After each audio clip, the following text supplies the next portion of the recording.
l'impunité et le mining business, mélangé au chantage politique qui a élu domicile, surtout dans cette partie de la République depuis plus de 10 ans maintenant, va connaître son épilogue très bientôt. Très bientôt, pourquoi? Parce que, rappelez-vous, dans cette partie de la République, au sein de nos forces armées, certains officiers, certains responsables, des connivences avec des leaders locaux, des responsables, même des chefs coutumiers, des groupes armés, se sont adonnés au trafic de tout genre, surtout le trafic minier. Il y avait des secteurs entiers où il y avait essentiellement des mines, sous couverture ou pas, de certains officiers. Il y a eu aussi, au sein des observateurs, pour ne pas dire des partenaires de la RDC, la MONUSCO par exemple, la MONUC à l'époque, on ne dit pas officiellement, oui, mais certains commandants qui aussi étaient des mèches avec des groupes rebelles, avec des multinationales, qui laissaient faire, qui accompagnaient par exemple certains avions qui atterrissaient à Walikale ou ailleurs pour permettre ces trafics. Il y a eu surtout le chantage politique des leaders politiques. Les leaders politiques qui, depuis Kinshasa, entretenaient des groupes armés parce que ces groupes armés contrôlaient des secteurs. Ces secteurs leur permettaient l'exploitation à la fois des minéraux, mais aussi, il ne faut pas l'oublier, des fermes, des concessions agricoles.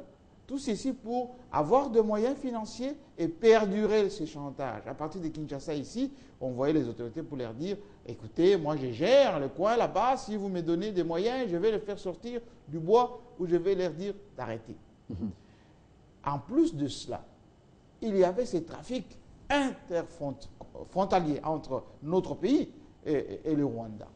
Et puis le M23, autrefois CNDP, RCD, s'est nourri de tous ces trafics parce qu'il y avait la faiblesse, notamment des forces armées, je dirais de l'autorité de l'État. Joseph Kabila, devant le Congrès, il y a quelques jours, dans son discours, il a mis un holà à tout ça. Un holà, pourquoi? Parce que les gens pensaient que l'impunité s'était érigée en système de gouvernance. C'était chez nous normal. Qu'à l'Est, ça soit un peu un no man's land, une espèce de jungle où tout le monde pouvait faire tout et son contraire.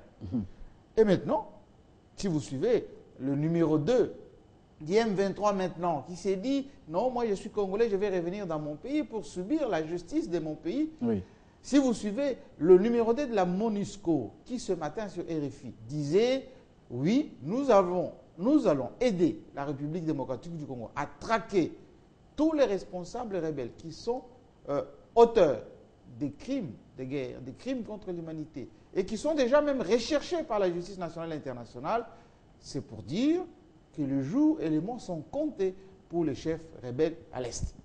Et ce n'est pas fini, parce qu'au niveau de Kinshasa, ici, il écume encore dans les états-majors des partis politiques, dans certaines institutions de la République, des mentors, des chefs qui sont, depuis Kinshasa, commanditaires de beaucoup de situations plus que malheureuses. Certains sont dans l'ère tamière maintenant, oui. Ils ruminent, ils disent mais le business est en train de partir, comment faire? Ils concoctent des plans, ils influent. Rappelez-vous par exemple que Joseph Kabila, notamment à Goma, avait tenu une réunion avec les notabilités de là-bas pour décréter les zones de Walikale et d'autres inapplicables pour tout ce qui était comme activité minière, tollé général de la part notamment des autochtones de là-bas, parce que ça faisait partie du business. On a parlé de l'auditeur qui doit poursuivre les chefs militaires. Les chefs militaires, les hommes des troupes, tous ceux qui s'adonnent au trafic seront traqués. D'abord, le contrôle de leurs biens. Le chef de l'État l'a dit, ou vous choisissez le drapeau, ou vous choisissez l'argent. Et si vous avez opté pour l'argent, on doit savoir d'où il vient, comment, et surtout, est-ce que c'est compatible avec vos fonctions de l'homme qui sert sous les drapeaux. Mais également, la justice qui sera autonome en termes financiers, la justice qui va pouvoir maintenant observer qui a fait quoi. Je vous ai parlé hier de cette liste, de ces monogrammes qui sera publiée pour voir, d'ailleurs un rapport a été publié hier par rapport aux groupes armés dans la région, n'est-ce pas, des Grands Lacs, par des observateurs. Donc les données existent. On ne va pas dire que c'est la Bible.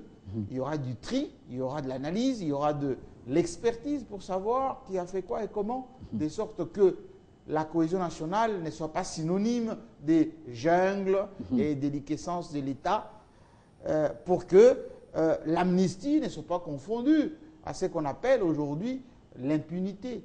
Non, l'état de droit doit se consolider avec notamment la résurgence de l'État congolais comme État fort par rapport à ceux qui sont hors la loi. Il y a chez nous des juridictions qui sont disponibles pour pouvoir d'abord poursuivre en cas de violation, en cas de situation qui prête à confusion comme dans les cas à l'Est. Il y a chez nous la justice militaire, la justice civile, il y a des tribunaux. Oui. Donc tout ceci va être exploité dans un premier temps. Mais il y a des crimes qui sont du ressort de la Cour pénale internationale. Au moment où je vous parle, les instructions sont en cours. Certains dossiers sont en train d'être enrichis, de sorte que lorsque les juridictions nationales auront terminé leur travail ou concomitamment, la Cour pénale internationale suit son cours.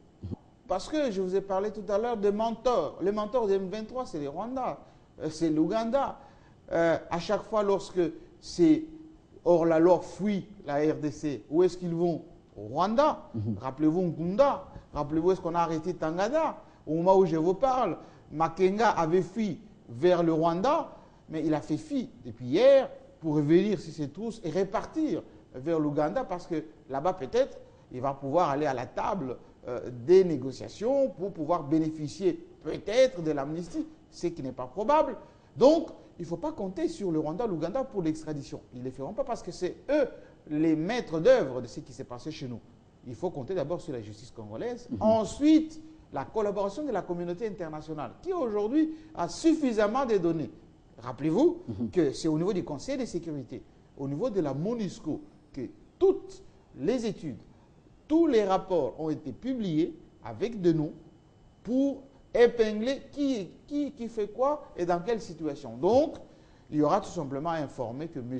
X est poursuivi par la justice internationale et la chasse à la personne pourra se poursuivre. Écoutez encore le numéro 2 de la MONUSCO ce matin. Il a bien dit, nous allons les traquer. Nous allons les traquer. Pourquoi? Parce qu'ils sont responsables des crimes. Les génocides, qui ne dit pas son nom, dans notre pays, 6 millions de morts, ce n'est pas peu de choses. Donc, ce n'est pas au Rwanda, en Ouganda, où vous allez vous cacher. Et d'ailleurs, rappelez-nous qu'au Rwanda, en ce moment, au sein de l'armée, il y a une fraction de ceux qui se disent déçus du régime de Kagame parce que beaucoup d'officiers sont morts chez nous, beaucoup d'hommes de troupes. Au moment où je vous parle, tous ceux qui étaient recrutés au sein de M23 sont dans l'errance dans les montagnes. Beaucoup se sont rendus à la MONUSCO, d'autres au FARDC. On ne sait pas quoi faire.